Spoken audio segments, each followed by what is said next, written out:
You're watching How Leap. Let's turn off voice chat on Roblox. Open the Roblox app and log in. Tap the three dots icon for more. Go to Settings. Tap Privacy. Under Who can communicate with me via voice, select No one. This disables voice chat from other players. You can also disable voice chat for a specific game by adjusting the in-game settings if the game provides that option. You're watching How Leap. Let's turn off voice chat on Roblox. Open the Roblox app and log in. Tap the three dots icon for more.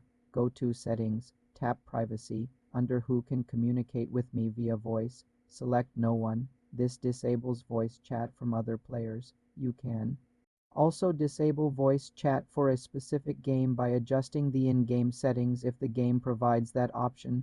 To turn off your own microphone, ensure you don't grant microphone permissions to Roblox in your device's settings. For more simple tech tutorials, subscribe to the channel.